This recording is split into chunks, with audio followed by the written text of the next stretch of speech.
कार्यक्रम के श्रोताओं को नमस्कार। श्रोताओं, हमारा आज का विषय बेहद आकर्षक और बेहद पठनीय और श्रवणीय भी है और हमारा आज का विषय है उपन्यासों के शिल्प में ऐतिहासिकता। और हमारे आज के वार्ताकार हैं सुप्रसिद्ध उपन्यासकार डॉक्टर सुधाकर अदीब, जो प्रशासनिक गलियारों से निकलकर एक अच्छे साहित्यकार के रूप में भी स्थापित हुए और 8 उपन्यास अब तक वो लिख चुके हैं। अथ मूषक उवाच, चींटी के पर, हमारा क्षितिज, मम अरण्य, शाने तारीख, रंगराची, कथा विराट, बर्फ और अंगारे, महापथ और मीरा के प्रभु गिरधर नागर।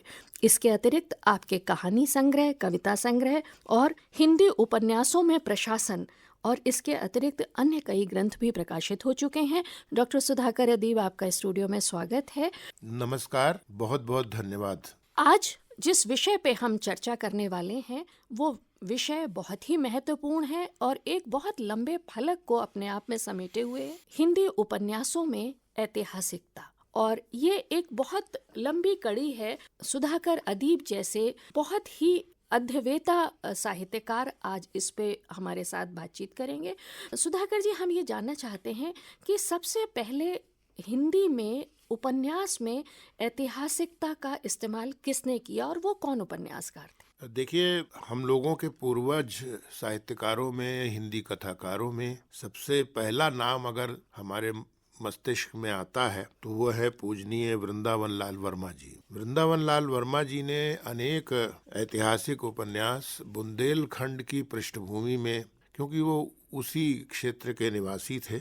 1889 में उनका जन्म हुआ और 1969 में उनका निधन हुआ। अनेक उपन्यास उन्होंने ऐतिहासिक पृष्ठभूमि पर लिखे। गढ़कुंडार, विराटा की पद्मिनी, माधव जी सिंधिया, रानी लक्ष्मीबाई, अहिल्याबाई होलकर पे भी लिखा।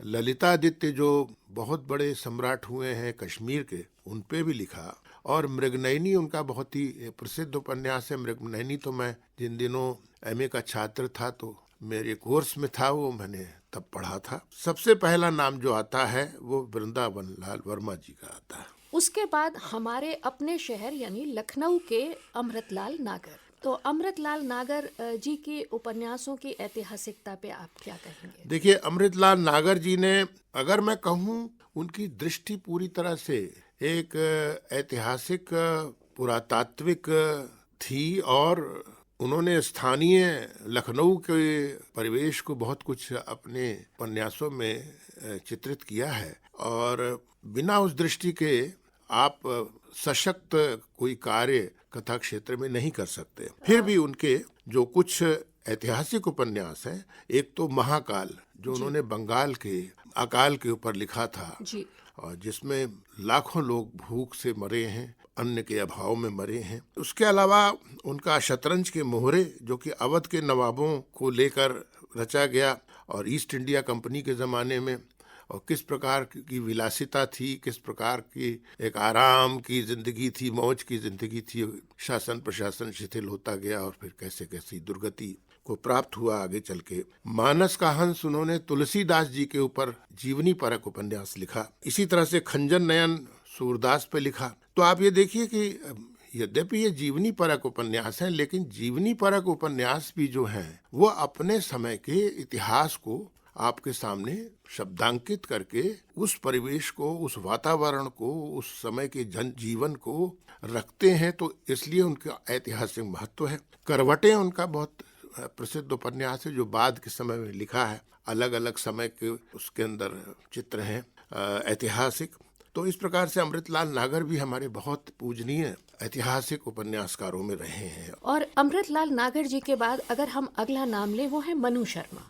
तो मनु शर्मा के ऐतिहासिक उपन्यास वो हमारे श्रोताओं के लिए कैसे पठनीय होंगे और उनकी चर्चा से मुझे लगता है कि कुछ लोग ज़रूर उन्हें पढ़ने के लिए। देखिए, मनु शर्मा जी बहुत ही बुजुर्ग साहित्यकारों में से रहे हैं हिंदी के, और उन्होंने बहुत विपुल साहित्य की रचना की है। मैं केवल नाम ही कुछ उपन्यासों का पढ़ूंगा तो आप जान जाएंगे कि ये ऐतिहासिक उपन्यास है। जैसे छत्रपति, राणा सांगा, एक लिंग का दीवान, विभाजित सवेरा, अब द्रोण की आत्मकथा और कृष्ण की आत्मकथा कृष्ण की आत्मकथा तो बहुत उनका लंबा चौड़ा, अब तक के विशालतम जो कहते ये हैं लगभग 1000 पृष्ठों से औपन्यासिक ज्यादा ग्रंथ, है। हाँ जी। है।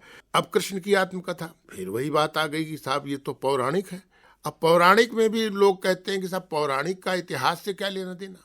तो मेरा इसमें स्पष्ट मंतव्य भी है, और जो मैंने थोड़ा बहुत अध्ययन किया है, जितना मैं समझ सका हूँ, कि पुराण भी अपने समय का इतिहास है। वो बात दूसरी है कि जितना सिलसिलेवार बाद के इतिहासकारों ने इतिहास रचा है, और उसकी एक अपनी एक शैली बनी, और घटनाओं की और लोगों के जीने और मरने की और युद्धों की, तो वो एक अलग चीज़ है। लेकिन पुराणों में ये मैं नहीं कहता कि वो बिल्कुल पूरी तरह से इतिहास रहे होंगे, उसमें कल्पना भी रही होगी, उसमें इतिहास भी रहा होगा। देखा जाए जो रचना प्रक्रिया होती है ऐतिहासिक उपन्यासों की, क्योंकि मैं खुद भी एक लेखक हूँ, उपन्यासकार हूँ, और मैंने भी कुछ ऐतिहासिक उपन्यास ईश्वर की कृपा से मैं रच पाया। इसमें अगर आप मुझसे प्रक्रिया की बात करें तो मोटी मोटी चीज़ ये है, ऐतिहासिक उपन्यास में दो चीज़ें होती हैं जी। सबसे मोटी, एक ऐतिहासिक तथ्य और दूसरा कल्पना। अब ऐतिहासिक तथ्य जो है उनको हम कैसे जुटाते हैं एक लेखक के रूप में, क्योंकि इतिहास की पुस्तकें हैं आपकी, बहुत सारे हमारे पहले के साहित्यकारों ने उस विषय पर, उस चरित्र पे, उस कालखंड के ऊपर रच रखे हैं अपनी पुस्तकें, ग्रंथ इत्यादि, वो होता है। इसके अलावा आप उनका अध्ययन करते हैं, परिशीलन करते हैं, फिर पर्यटन होता है, वो स्थान कहाँ पैदा हुए, कहाँ उनका निधन हुआ, कहाँ कहाँ युद्ध हुए, कहाँ कहाँ कैसे कैसे उनका राज्य था, और प्रमुख घटनाएं उसके हिसाब से जो स्थान होते हैं, उन जगहों पे भी जाने से बहुत कुछ जानकारियां मिलती हैं।